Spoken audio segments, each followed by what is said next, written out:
ధన్యవాదాలు. సో ఏంటంటే ఇప్పుడు మన గ్రామం తెలంగాణ కర్ణాటక రెండు రాష్ట్ర సరిహద్దులో కచరా ఉండే, ఇప్పుడు కచరా ఇప్పటి వరకు వేస్తుండే. దాదాపుగా మన యువకులందరూ అదేవిధంగా గ్రామ ప్రజలందరి సహకారంతో చెత్తను మూసివేయడం జరిగింది. సో అది ఇప్పుడు చెత్త బండ్లు అయితే రావడం లేదు మా ప్రాంతం నుండి. సో ఇప్పుడు ఆ చెత్త తీసుకొని వెళ్తున్న వాళ్ళ ప్రాంతం అక్కడ ఎక్కడనో వేసుకుంటారు, వాళ్ళ ఎక్కడైనా వెళ్ళిపోయి తెలియదు. కానీ ఇలాగే ప్రతి సమస్య గురించి మన గ్రామ ప్రజలందరూ వచ్చి మాట్లాడాలి, అదేవిధంగా కొట్లాడాలి. మన గ్రామం కోసం మనం కొట్లాడి మనం తెచ్చుకోవాలి, మనం సాధించుకోవాలి. మన హక్కుల కోసం మనం కొట్లాడాలి. మనకి ఏదైతే ఇప్పుడు మన సమస్య గురించి మనం యువత అంతా ముందుకు వెళ్తాం. యువత ముందుకు వెళ్తే పెద్దవాళ్ళు కూడా రావాలి మన గ్రామ ప్రజలందరూ. ఇప్పుడు ఏంటంటే కొందరు భయపడడం ఎందుకు?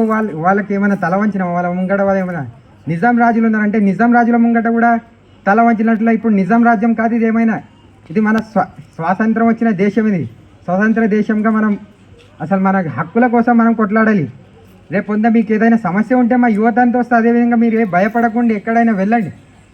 అవసరం ఉంటే ఇప్పుడు ఇక్కడ గ్రామ ప్రజలు భయపడుతున్నారు, అక్కడ కర్ణాటక వెళ్తే మాకు అది చేస్తారు ఇది చేస్తారని. అరే ఎందుకు వానికి వినికి భయపడటం? మీకు అంత దమ్ము ధైర్యం ఉంటే రండి, కొట్లాడదాం, అందరం కలిసి వెళ్దాం. వీళ్ళకి భయపడి ఏదో అది చేస్తారు ఇది చేస్తారు, ఎవరేం చేయరు, ఎవడేం పీకాడు. సో వీళ్ళకి భయపడకుండా మేము సైలెంట్గా ఉంటే కుదరదు, ముందు వచ్చి కొట్లాడదాం అందరం. సో ఇప్పుడు మా యువత అందరు కలిసి ఇప్పుడు ఆ చెత్తను మూసివేయడం జరిగింది. సో నెక్స్ట్ టైం కూడా ఇప్పుడు రేపు ఇంకో ఉద్యమం ఉంటుంది. ఆ ఉద్యమానికి కూడా ప్రతి ఒక్కరు రావాలి, గ్రామ ప్రజలందరూ. అదేవిధంగా యువత ముందుకు వస్తున్నారు, మీరు ఎందుకు భయపడుతున్నారు? సో ఏంటంటే ఇప్పుడు ఆ చెత్తను అయితే ఇప్పుడు బంద్ చేయడం జరిగింది. ఇంకోసారి ఉద్యమం జరుగుతున్నప్పుడు ప్రతి ఒక్కరు గ్రామ ప్రజలందరూ రావాలి. యువత ముందుకు కదులుతుంది కానీ పెద్దవాళ్ళందరూ గ్రామ ప్రజలందరూ రావడం లేదు.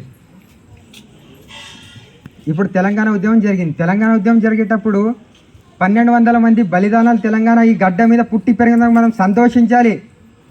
ఎంతో అమరవీరుల గడ్డ, ఈ గడ్డ మీద పుట్టి పెరిగిన మనము భయపడితే ఎవరిని రాబాయి మనం భయపడేది? ఎవడైనా మన కోసం కొట్లాడి చచ్చిపోయిన వాళ్ళు ఉన్నారు అమరవీరులు. అలాంటిది మనము ఈరోజు మన గ్రామం కోసం మన హక్కుల కోసం మనం కొట్లాడిపోతే బతికేందుకు? మనం ఈ గడ్డ మీద పుట్టి పెరిగేందుకు మనం? సో ఇంకోసారి ఈ అవకాశం ఇచ్చిన వాళ్ళందరూ